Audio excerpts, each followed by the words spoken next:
A television documentary crew is filming a gangster in his home city. He is 6 feet tall, 20 stone. The kind of physical presence that doesn't need to raise its voice because the room already knows. The journalist, Donald McIntyre, asks him about the police claim that he is linked to 25 murders. Desi Nunan pauses. He holds up 7 fingers. Then he collapses into laughter. Later in the same interview, McIntyre asks whether anyone would dare come after him. Nunan leans forward. No one would dare touch us anyway. If they did, there would be serious fireworks. I've got a bigger army than the police. I've got more guns than the police. We're strong. We've got strong people around us. People know that. If they think they can take one of us out, and that's the end of it, then they're silly people. Fucking silly people. The documentary was scheduled for broadcast on Channel 5 on Tuesday, March 22, 2005. On Saturday, March 19th, 4 days before it aired, Desmond Nunan was found bleeding from a stab wound on Merseybank Avenue, Chorlton, a couple of miles from the street in Whalley Range where he grew up. He called his wife Sandra from a phone. He told her he had been stabbed. He asked her to come. By the time she arrived, he was unconscious on the pavement. He died before the ambulance reached Manchester Royal Infirmary. He was 45 years old. The man who killed him was not a rival gang lord, not a hitman sent by one of the crime bosses Desi had spent 20 years building relationships with, not the police, and not any of the forces he had spent his entire adult life navigating, manipulating, and surviving. He was a crack dealer who wanted to be a chef. He had been looking into getting a food van pitch from the council. His name was Derek McDuffus. And that is the whole story of Desi Nunan in a single image. The most feared gangster in Manchester. A man who had survived wars, murders, trials, and 20 years of the most violent criminal landscape in Britain, bled out in a South Manchester street because he knocked on the wrong door. This is his story. Manchester, August 8, 1959.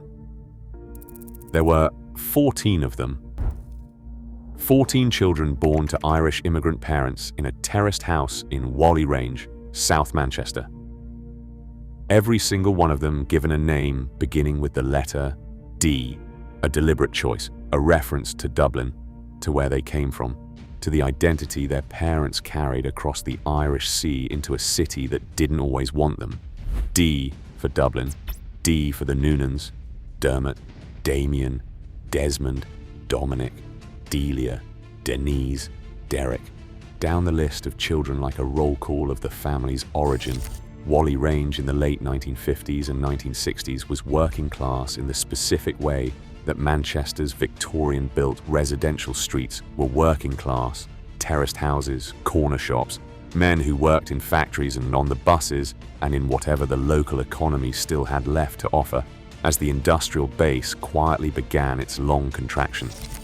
The Nunan household had 14 children on a working-class income.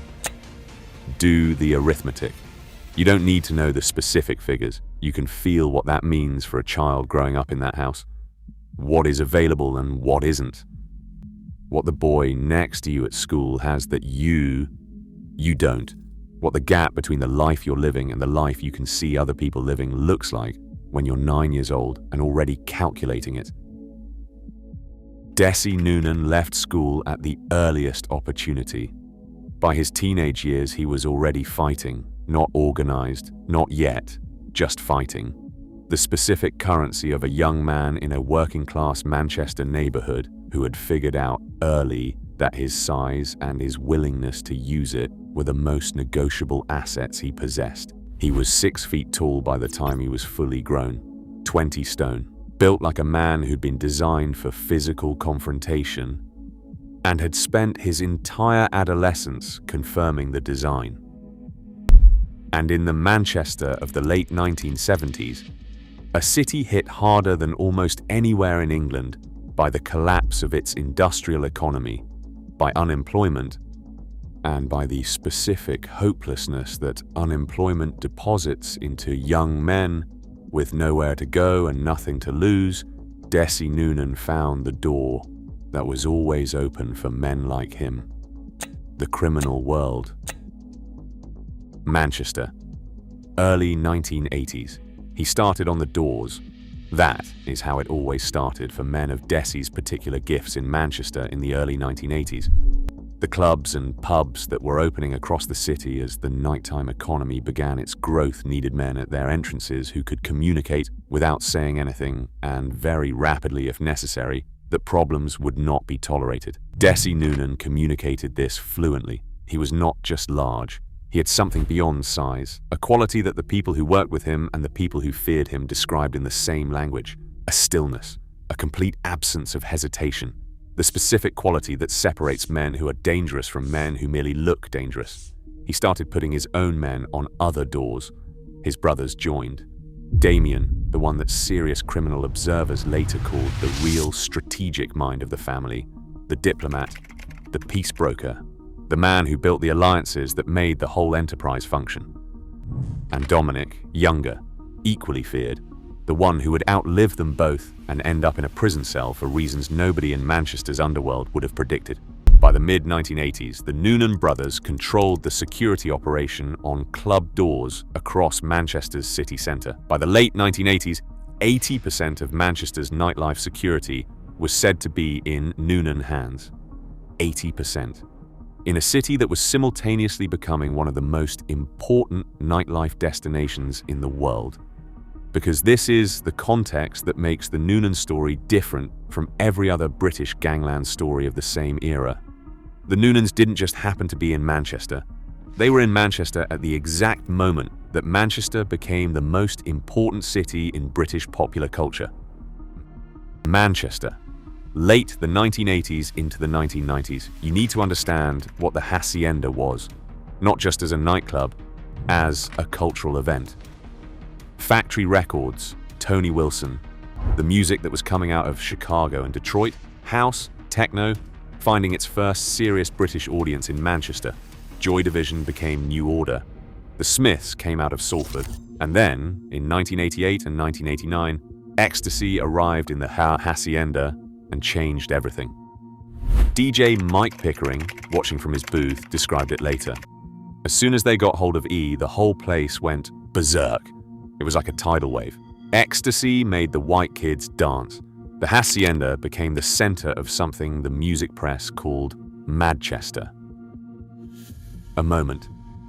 The kind of cultural convergence that happens maybe once in a generation in a city. A former yacht showroom on Whitworth Street West that, for a period in the late 1980s and early 1990s, was the most important room in British popular music. And Desi and Damien Nunan were on the door. Let that land for a second. While Sean Ryder was writing Happy Monday's lyrics, while the Stone Roses were recording their first album, while the cultural moment that would define Manchester's identity for the next 30 years was assembling itself inside a converted showroom, the Nunans were at the entrance, deciding who got in, and understanding very quickly what that position was actually worth. Because the Hacienda was not just a music venue in those years, it was a drug market. Ecstasy moved through it every night. The gangs that controlled Moss Side and Cheetham Hill understood this immediately. They began appearing at the club, vaulting the bar, helping themselves to drinks, making it clear to management that things were going to change. Salford gangsters showed up armed. 6 bouncers were stabbed in one incident. Tony Wilson and the Hacienda management faced a specific problem. Only criminals could deal with criminals. They turned to the Nunans. Dominic later told McIntyre what that looked like in practice. When a particular gang wouldn't stop causing trouble, they went to the pub where that gang drank. They brought a shotgun and a machete. The gang stopped causing trouble. The Nunans controlled the Hacienda's door. And from that door, controlling who came in, who sold inside, what moved through the room, the brothers were clearing an estimated £50,000 a night. £50,000 a night in a converted yacht showroom in Manchester, while Tony Wilson was writing eloquent essays about the cultural significance of what was happening inside. Manchester, late the 1980s through the 1990s. The Hacienda was the beginning of the architecture, not the whole of it. From that foothold, the Nunans built outward. Armed robbery had been the foundation. The brothers had specialized in it through the 1980s, hitting banks and security vans across the north of England with a crew that was professional, disciplined, and violent when it needed to be. By the end of the 1990s, police linked the family to over £8 million from bank robberies and security operations alone. But the real money was in what the Hacienda had taught them. Drugs moved through nightclubs. Nightclubs needed security. Security was the Nunans. Therefore, drugs moved through the Nunans. The logic was clean, the implementation was brutal, and across the 1990s it expanded far beyond Manchester. Liverpool, Newcastle, London. The brothers established security interests and drug supply lines in club scenes across the country. Desi personally went to negotiate with Curtis Warren, the Liverpool drugs baron, who at his peak was considered one of the most significant drug traffickers in British history. He dealt with Paddy Conroy, who ran Newcastle's most powerful criminal operation. He sat down with Jimmy the Weed Donnelly of the Quality Street Gang, the man we have covered on this channel, and brokered a peace arrangement that temporarily ended hostilities between rival Manchester factions. Desi Nunan, at his peak, was not just a Manchester figure. He was the man other serious criminals across the north of England needed to talk to, and nobody talked to him lightly. A former Greater Manchester police officer, Martin Harding, put it in specific terms. The Nunans were synonymous with violence. They displayed very little fear.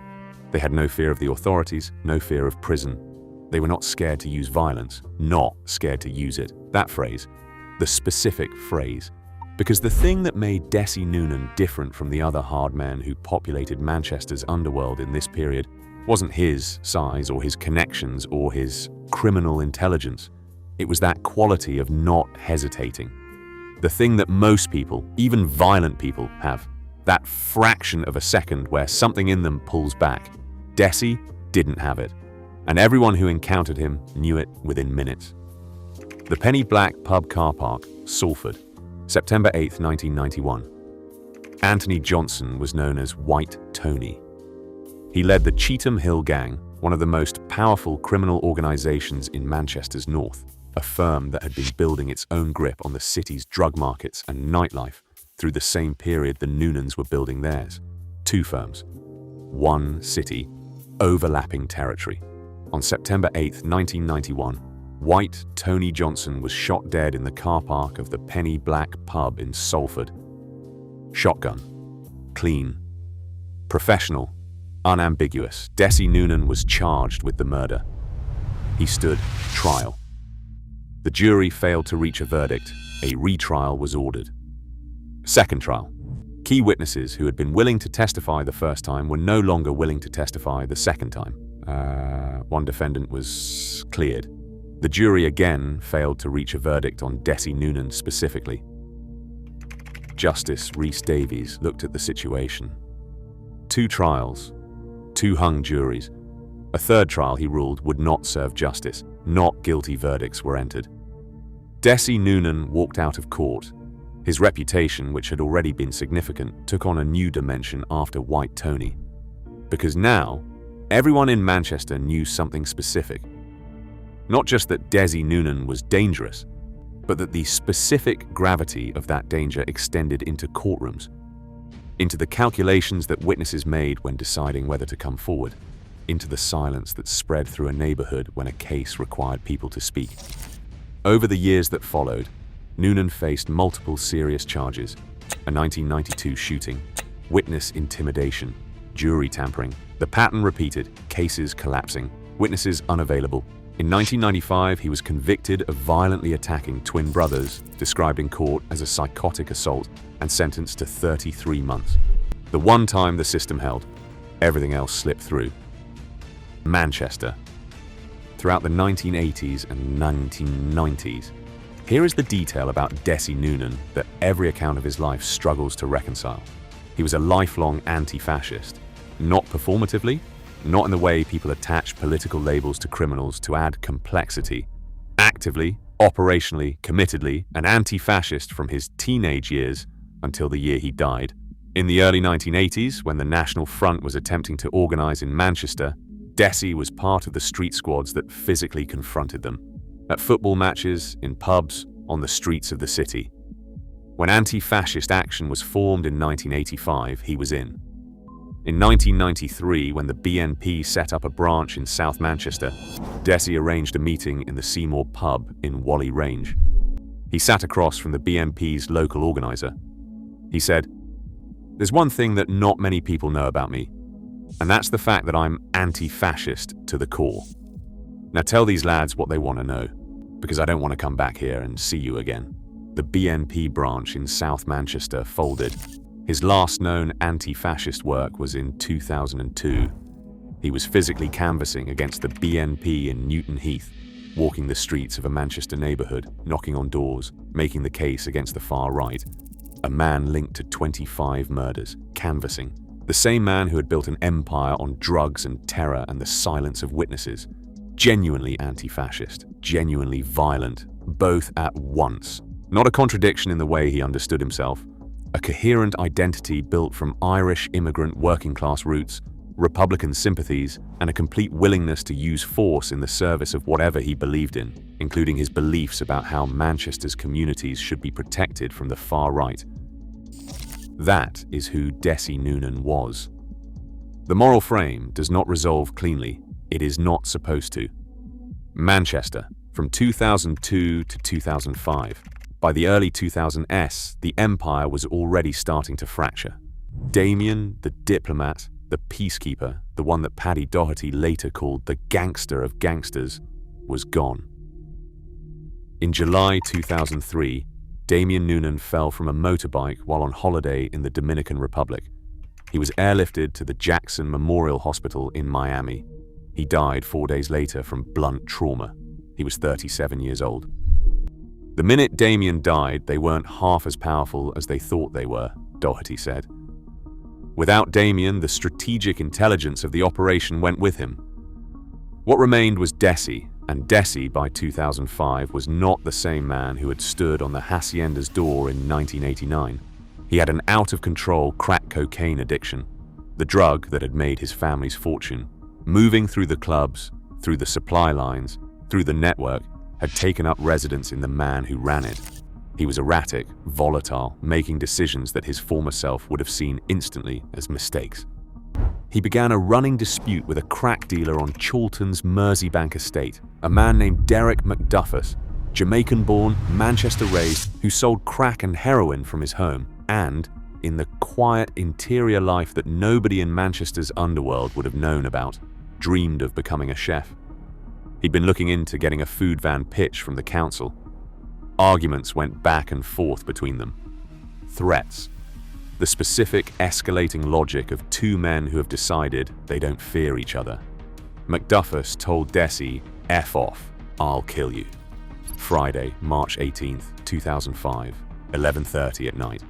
Desi Nunan was last seen drinking in the Park pub in Northern Moor, Wythenshawe. Sometime in the early hours of Saturday morning, he went to McDuffus's door on Merseybank Avenue. McDuffus had recently purchased a block of color-coded chef's knives. Police believe it was one of those knives. He stabbed Desi Nunan and threw him out into the street. Desi called Sandra. He was on the pavement when she arrived. He died in the ambulance before it reached the hospital. 4 days later, the Channel 5 documentary aired. Britain watched a man on their screens. The man who had laughed and held up 7 fingers, the man who had boasted about his guns and his army, the man who said nobody would dare touch him, knowing that man was already dead. Murder. McDuffus was convicted of murder at Preston Crown Court. He received a life sentence with a minimum of 15 years. He was released in April 2020 during the first coronavirus lockdown, following a parole board hearing. The man who killed Manchester's most feared gangster has been free for 5 years. Whalley Range, Manchester, 2005 and after. The funeral was held on April the 22nd, 2005, at St Aidan's R.C. Church in Northern Moor. Hundreds of local residents lined the streets. A kilted pipe band played as his coffin arrived in a horse-drawn hearse. He was buried not far from the streets where 14 children with names beginning with D had grown up in a terraced house in Whalley Range. 6 years after Dessie died, his nephew, Mark Duggan, was shot dead by Metropolitan Police officers in Tottenham, North London, on August 4, 2011. The shooting sparked riots across Britain. In Manchester and Salford, looters caused millions of pounds worth of damage. Dominic Nunan was filmed on the streets, talking to looters. The Nunan family, their violence, their connections, the specific world they had built, and the specific world they had destroyed in the building of it, reverberating through the city long after the brothers were gone. Damien, dead in the Dominican Republic, 37 years old. Dessie, bleed out on a Chorlton pavement, 45 years old. Dominic, convicted in 2018 of 13 historical sex offenses against 4 young boys, some as young as 10. Jailed for 11 years. The kingdom gone, the Hacienda, the room where it all started, the room where the money poured in like something out of a dream, closed in 1997, broken by the violence that had made the Nunans indispensable to it and then consumed everything it touched. It was demolished in 2002. Apartments now stand where the dance floor was. The music that played there, the songs that made Manchester the most exciting city in the world for a period in the late 1980s, plays everywhere now. On streaming services, in films, in adverts. And Dessie Nunan, who stood at the door of the room where it all happened and decided who got in and what moved through and what price everything came at, Dessie Nunan is a footnote, a Wikipedia page, a documentary that aired 4 days after he bled to death. 7 fingers held up for a camera that was still rolling. If they think they can take one of us out and that's the end of it, then they're silly people. He was right. It wasn't the end of it, but it was the end of him.